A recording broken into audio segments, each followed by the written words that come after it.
Hey everyone, welcome to another episode of Meet the Voice. I'm Brian Ramcharan, a producer at Penguin Random House Audio. Today I'm lucky enough to be joined by the brilliant actor and narrator Aixa Kay. Aixa, how are you? I'm good. How are you, Brian? I'm doing great. So first, I'd like to thank you for chatting with me. And second, I'd love for you to introduce yourself to the people, in case folks are unfamiliar with you. Sure. My name is Aixa Kay. Has a funny spelling. It's spelled Aixa. And I am originally from Saudi Arabia, born and raised. I moved to Canada when I was in middle and high school, back to Saudi, moved to Portland, Oregon for 2 years, back to Saudi, Ottawa, 2 years. But I am mostly a writer turned actor turned voiceover. Awesome. And what made you choose to pursue a career in voiceover slash audiobooks?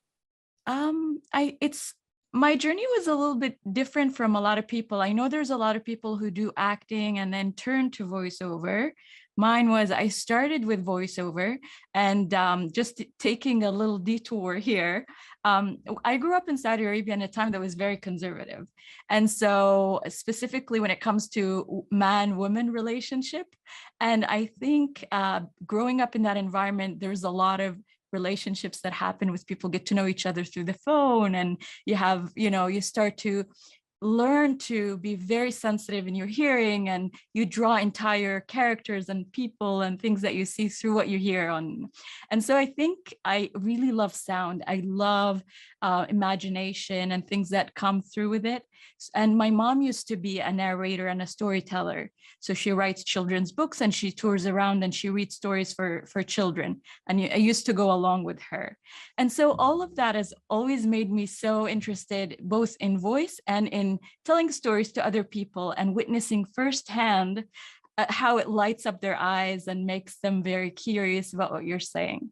When I moved to Vancouver, I started to take classes, and after that, I tried.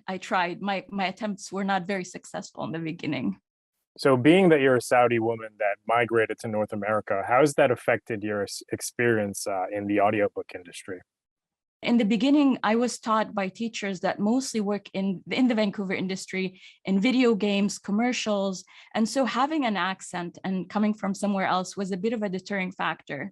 So one of the feedback that I used to get, and a lot of people in my situation, is, oh, you got to take accent reduction classes. It's going to be difficult for you. You're not really going to be able to find work. But, so they would train me, but I get that energy and that sense that, it's going to be a battle and it's not going to be possible. And so that actually stopped me, held me back. So I turned to acting and I said, never mind voiceover. I'm not going to find my way in there. Actually, you and I have had millions of conversations just about representation in the audiobook industry. What does representation in audiobooks look like or sound like to you? Oh,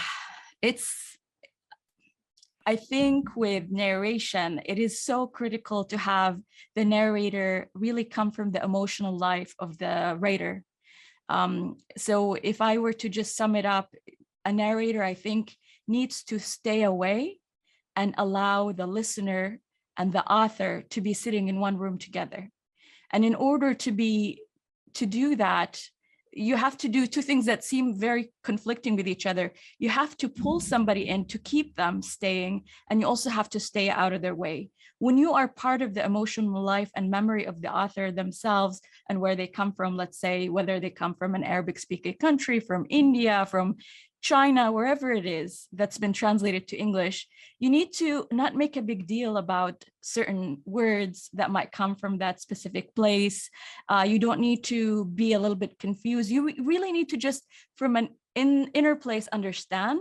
And so when you have an author that is from the same background, that is going to be achieved. However, it's not only about having the narrator at the last.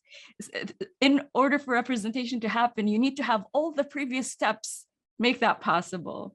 Like, you need to have a producer that is going to be able to have an understanding of representation, understanding how is an Arabic speaking person or somebody from the Middle East different from somebody from India, or from, just have that awareness. Have somebody who's an agent who's willing to take on people who are, might not be your mainstream star success people.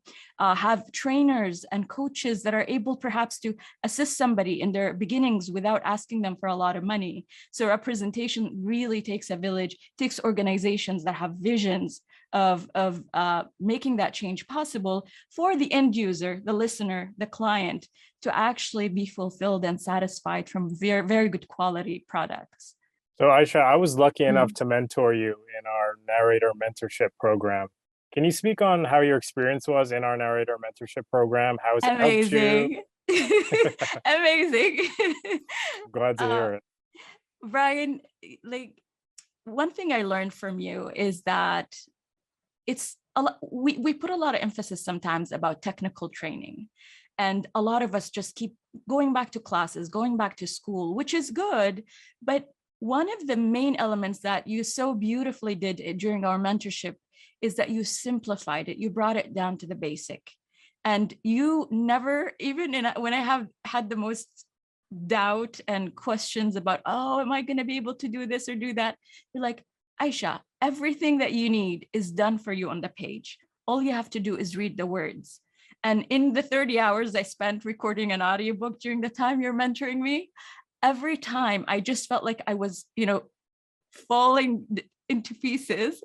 I was remembering, just remember, everything you need is there on the page for you. And then, it's just so magnificent when you see somebody who's for you, you're an authority in the field because you are the one who's making those audiobooks. When you tell me, Aixa, you're going to do it. That's all I need, really. So I think the mentorship program, the way that it was structured, it's different from a lot of mentorship programs I was in, because it's not, for example, actors coaching actors or mentoring actors. It's people who are in the position to hire other people doing the mentoring. And which is, a lot of mentorship programs fail because there's an interruption in the process. So yeah, okay, we did mentoring for you, great, but we have no control over anything else that will happen. But when you have somebody who's a producer, who runs like Penguin Random House Audio, says, no, I want to have those people. I want them to be on my team and to actually do work. This really is awesome. Well, my job was really easy as your mentor because I think you barely needed any help, Aixa. He says you. So Aixa, what's your dream book to narrate? Can I be egotistical? Sure. I want to narrate my own book. That's a reasonable answer. I think everyone would love to do that. That's awesome. What would your book be? What would your book be about, Aixa? It'd be like a memoir? I think it will definitely be not a memoir. It will be difficult for a person with a background like mine to do a memoir. Not yet. It will probably be sensitive to a lot of people, but perhaps a book in the third person about a brother that is, grows in the context of toxic masculinity, and but also the story that really shows him for the vulnerable and the kind and the beautiful human that he is. This is one, and the other one would be about something about women in the middle of the desert, coming from this fantasy, coming from a very spiritual, dark secret. Well, I can't wait for you to write those books, Aixa, and can't wait to hear you narrate them. So what was it like working on Vial of Tears by Kristen Bishara? That was a great audiobook to work on with you. Yeah, Vial of Tears is just a fantastic fantasy novel. And what's beautiful about it is just the multiple characters that are there, and very distinct characters, distinct voices. And just the way that it is so grounded in the time being modern America, but at the same time, it goes back to Lebanon, and it goes back to, and it uses a little bit of Arabic, and it uses a bit of, what's the word? Like old languages that are not even existent nowadays. And so it required a little bit of research, a little bit of even creativity in creating certain sounds for the words. There was so much fun about, establishing a character and then trying to go back to it whenever it came later on in the story. I'm like, oh, this is how it sounded. And I think it was so fulfilling for me because the author is half originally half Arab and half Lebanese and half American. And so there's something about it that felt connected when I was recording it, and also fascinating. So did you find that you had a personal connection to any of the characters in Vial of Tears? Yeah, there's a character in the novel. It's called Ashmon, and it's like this big beaming character. And it was one of, I enjoyed it the most. It was just so much fun to play, and even the growth of that character, like how it starts and then how it becomes, like throughout the narration of that character, I just absolutely fell in love. Great. Well, Aixa, thank you so much for joining me here today on Meet the Voice. And thank you everyone for tuning in for another great conversation on Meet the Voice.